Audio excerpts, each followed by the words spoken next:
Well, we're finally here. The Elimination Chamber is now done and dusted. And what a big night for surprises and maybe a big flop in between. Join us now as we recap the show and provide you with the good, the bad, and the downright ugly, as well as the news as there were 2 attire malfunctions. Be sure to subscribe and hit that notification bell for daily wrestling videos. Now, the first match of the night was a Women's Elimination Chamber match featuring Tiffany, Stratton, Rhea, Ripley, Alexa Bliss, Asuka, Kiana James, and Raquel Rodriguez. Cameras also caught WWE Women's Champion Jade Cargill watching the action from a suite, closely observing who might be challenging her at Wrestlemania 42. As Stratton and James opened up the match, setting a quick pace before Alexa Bliss delivered the first major highlight of the night. However, her momentum didn't last long. Asuka turned the tide by spraying blue mist into her eyes, leaving her vulnerable for James to score the first elimination. But Ripley and Rodriguez made immediate impacts upon entering. Rodriguez powered through the field, eliminating both James and Asuka in dominant fashion. Would we be right in saying that this was the first double elimination in an Elimination Chamber match? Whatever she did, she was learning from the Tribal Chief. But the alliance of Ripley and Stratton shifted the balance and the babyfaces combined to eliminate Rodriguez next.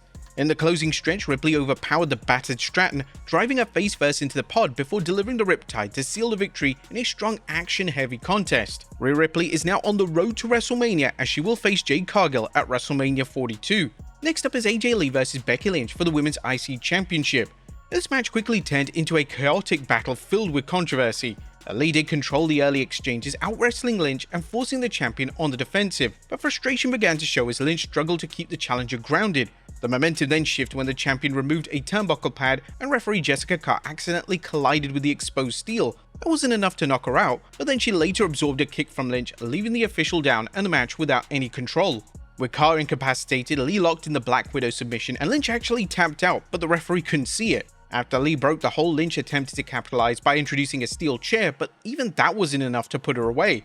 In the decisive sequence, Lee reversed the momentum by sending Lynch face first into the exposed turnbuckle, and she followed up with a Widow's Peak, forcing the submission and capturing the Women's Intercontinental Championship in a dramatic and unexpected finish. This is her first title in 11 years. She and her husband CM Punk are now champions, and we love to see it. Speaking of champions, next up was CM Punk defending the World Heavyweight Championship against Finn Bálor. Punk's entrance immediately stood out with Larry Forever stitched on his jacket, adding to the aura of the moment in front of his hometown crowd. Despite the outcome feeling like a foregone conclusion, Bálor made sure the champion earned it, and for most of the match, the Irishman was the better man. He out-wrestled Punk, controlled the tempo, and repeatedly put the champion in trouble. Punk was even busted open the hard way, as you can tell that was not planned. A late coup de grace attempt nearly sealed it, but Punk countered into a sharpshooter to swing the momentum. In fact, this was the first sharpshooter in the United Center since SummerSlam 94. And who locked it in then? Well, it was Owen Hart in the cage match against his brother Bret Hart. A nice little callback. But back inside the ring, Punk managed to connect with the go-to-sleep, retain, and secure his second straight WrestleMania main event appearance. The match was predictable but good, and the only real surprise was the lack of interference from the Judgment Day. I mean, where the hell were they? And finally, it's time for the main event, as it's a men's chamber match featuring Randy Orton, LA Knight, Cody Rhodes, Javon Evans, Trick Williams, and Logan Paul. Evans became the first elimination of the night as his high-risk approach backfired and the Maverick capitalized to send him packing. But that was only the beginning of a dominant stretch, as Paul also eliminated Knight and Williams. He eliminated 3 people in the chamber, and we're guessing that this was a spot that was reserved for Bronson Reed, but he was injured. The match took a dramatic turn when a man dressed in black appeared inside the chamber, but his ass was quickly thrown out by security. But with the chamber door still open, as officials removed Williams, another hooded figure slipped in and delivered a stomp to Paul, setting up his elimination. It's Seth freaking Rollins, and he's back. But then Drew McIntyre tried to interfere, but he was immediately overwhelmed by Rhodes and Orton. In the closing moments, however, Orton struck out of nowhere, dropping Rhodes with an RKO to win the match and secure his title opportunity, as he'll now face Drew McIntyre at WrestleMania 42 for the Undisputed Championship. And that's where Elimination Chamber closes out. But that was a quick recap of the show. What about the good, the bad, and the downright ugly? As always, we start off with the good, is number 1, Triple H delivered a surprising outcome. Now, the finish to AJ Lee's first match since returning to WWE was the kind of swerve fans rarely get anymore, and that's exactly why it felt so refreshing. Although the weeks leading up to her clash with Becky Lynch left much to be desired, the result genuinely caught the audience off guard, and myself included. On paper, the odds seemed stacked against Lee. She technically had 2 prior wins over Lynch since returning, but both came in multi-person settings, a mixed tag, and a War Games match. Most expected WWE to protect Lynch. The assumption was simple: the man wouldn't lose to Lee for a 3rd time, and she certainly wouldn't drop the Women's IC Championship on the road to WrestleMania. If anything, fans anticipated a controversial finish in Lynch's favor, maybe even cheating to keep the belt secure heading into the biggest show of the year. But instead, Triple H and creative flipped the script and gave us a huge surprise. WWE choosing to crown Lee in her first singles match back immediately injected unpredictability into the women's division. At the same time, the referee controversy practically guarantees a rematch at WrestleMania, where the outcome may hinge on Lee's long-term schedule and availability. If WWE is going to run this back at WrestleMania, they're definitely going to add a stipulation into the mix. For once, the predictable road was avoided, and that surprise made the victory feel bigger than the build ever did. Number 2, a great spotlight for James, but Big Mommy Cool was the MVP. Now, the women's chamber match was delivered in a big way. It was physical, intense, and at times downright brutal, exactly what the structure is designed to produce. If there was one clear standout, it was Raquel Rodriguez in the match. Big Mommy Cool looked like an absolute force of nature inside the chamber. She overpowered opponents, absorbed punishment, and carried herself like a true world beater. WWE has been building her as an unstoppable presence in recent months, and this performance reinforced that aura. Even in defeat, Rodriguez came out of the match looking stronger than she went in, and that's a sign of smart booking.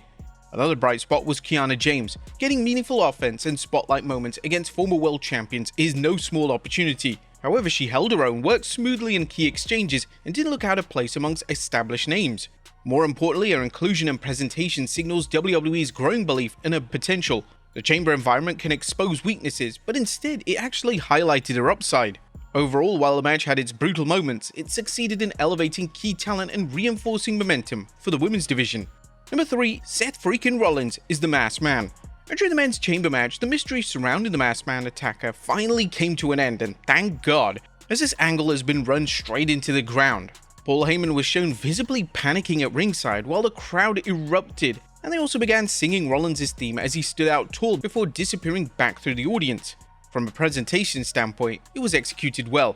That said, Rollins being the masked man felt predictable for weeks. The angle had arguably run its course and many fans had already connected the dots. Still, sometimes the obvious payoff is the right one. Welcome back, Seth Rollins, as after undergoing shoulder surgery in October, Rollins now appears ready in time for WrestleMania. With both Bron Breakker and Bronson Reed reportedly sidelined due to injuries, Rollins' return reshuffles the WrestleMania landscape. All signs point toward him targeting Heyman's camp and potentially stepping into a high-profile showdown against Logan Paul on the grandest stage of them all. And Randy Orton wins the chamber. Now, everyone thought before the PLE had commenced that Cody Rhodes was the dead cert to win the men's chamber match, but in a surprising twist, again all kudos to Triple H and the creative team, they managed to give us a big swerve and have Randy Orton win the Elimination Chamber match. Randy will now go on to WrestleMania 42 to face Drew McIntyre for the undisputed WWE Championship. This was definitely the right call, as many didn't want Cody Rhodes in the main event picture again. However, knowing WWE, somehow they're gonna insert Cody Rhodes into the match, and possibly even Jacob Fatu. However, the most surprising is that we didn't have rematch mania. We could have had a rematch between Tiffany, Stratton and Jade Cargill, and Cody Rhodes versus Drew McIntyre, but WWE have now switched it up. We'll now have Rhea Ripley versus Jade Cargill at WrestleMania and Randy Orton versus Drew. Now, this is actually the first time that Randy Orton has main evented WrestleMania in 12 years, and he's only main evented the grandest stage of them all 2 times before this. They gave Randy Orton a solid, credible win. And a fun fact, as Randy Orton has now officially broken John Cena's record of spending the longest accumulative time in the Elimination Chamber. What a perfect way to break that record. But that was a good what about the bad, as number 1, predictable outcomes. Okay, now whilst we just said that they were unpredictable, there was still some predictability in the event itself. Rhea Ripley secured the victory by last eliminating Tiffany Stratton with a riptide, earning a title shot against Jade Cargill in Las Vegas. Still, even though they haven't gone with rematch mania, Ripley winning the chamber was still considered predictable by many analysts and fans due to the strategic booking decisions and the clear need for a marquee matchup at WrestleMania 42. With WrestleMania ticket sales reportedly lagging, management reportedly viewed Ripley as a necessary big name to serve as a draw for the event. But another predictable outcome fans expected was Finn Balor's loss. Well, no one expects Finn Balor to unseat the Second City Saint in the main event ahead of his showdown with Roman Reigns. The battle between him and Roman Reigns at WrestleMania is just too big for the company to have him drop the title just weeks before the biggest event of the year. It just simply wasn't going to happen. Number 2, the pacing of the PLE. The WWE's Elimination Chamber once again featured a 4-match card, continuing the recent trend set by shows like Survivor Series and the Royal Rumble. While the streamlined format keeps the show tight on paper, it also raises questions about pacing and overall value, especially given the depth of WWE's current roster. That issue became noticeable during the broadcast itself. A 4-minute ad break featuring Netflix's moving graphics was immediately followed by a lengthy video package promoting Becky Lynch vs AJ Lee. Back to non-wrestling segments created a stall in momentum, making the show feel slower than necessary. And we're not arguing about simply adding content for the sake of it, it's all about balance. With the caliber of talent available, expanding the card to 5 or even 6 matches could help maintain energy, reduce filler-heavy stretches, and give more performers meaningful premium live event exposure. In a WrestleMania season where stakes are high, fans expect urgency. When the action pauses for extended ads and video recaps on a limited card, the pacing naturally feels a little stretched. The solution may not be longer shows, but just slightly fuller ones. Number 3, a surprise that backfired. After weeks of speculation, the cryptic crate was finally opened and out stepped former AEW star Danhausen, making his WWE debut just 24 hours after his time with All Elite Wrestling officially came to an end. True to form, the very nice, very evil face-painted star walked to the ring flanked by female companions dressed in the same eerie aesthetic. He handed Michael Cole a jar of teeth, delivered a curse to WWE Universe, and then vanished into the darkness as quickly as he arrived. But the reaction was far from positive. While WWE thought that this would be a great surprise, there was loud boos echoing throughout the arena, and on social media the backlash was even stronger, with many viewers criticizing the segment's tone and questioning why on earth they had him debut on a PLE. Speculation was obviously high on who could have been in that crate, but the payoff didn't simply land at all. Is WWE really ready for Danhausen? Naturally, we're going to see a segment where him, R-Truth, and Joe Hendry are just played off for laughs. Just remember though, this was a Chicago crowd. This was literally his hometown and they still booed his ass. Number 4, terrible audio. Wasn't the only thing drawing attention, as ESPN's broadcast issues quickly became a major talking point amongst fans. Throughout the show, viewers complained that the audio mix was off, with the crowd reactions barely being audible during key moments. Thought we did hear those boos pretty well. Wrestling obviously thrives off the environment and atmosphere, and the lack of clear crowd noise made big spots feel strangely muted. But it didn't stop there. Many fans also reported buffering problems and stream delays, but more frustrating was the reoccurring issue of audio being ahead of the video feed. On a premium live event of this magnitude, technical issues mattered just as much as the match quality. With WrestleMania season underway, fans are now calling on ESPN to tighten up production before the next major show. Number 5, the opening format feels formulaic. WWE once again opened up Elimination Chamber with the chamber match itself, and some fans are starting to feel the formula is becoming predictable. While the structure guarantees early intensity, it can also make the show feel routine. As CM Punk may have had a point when he suggested the World Heavyweight Championship match should have kicked off the night instead.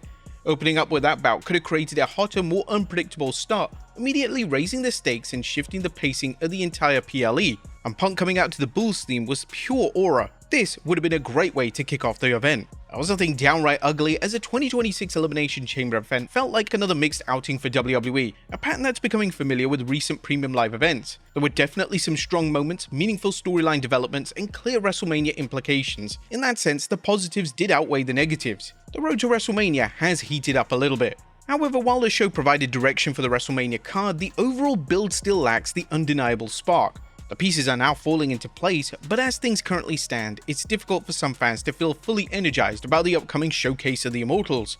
But that was our review of the good, bad, and the downright ugly for Elimination Chamber. What about the news? As there were 2 attire malfunctions during the event.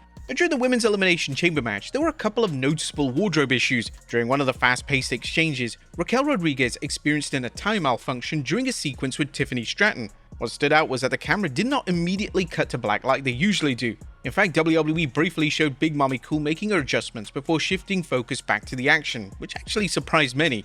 Another moment occurred during a fast-paced exchange later in the night, as Stratton delivered a leg drop to Kiana James' midsection, and James's ring attire shifted slightly. The incident happened quickly and was probably barely noticeable live, but slowed down clips have circulated on social media. But there you have it folks, our look at the Elimination Chamber, as well as the wildest news stories and rumors you need to know. Be sure to leave your comments down below, and I'll see you next time with some more wrestling content.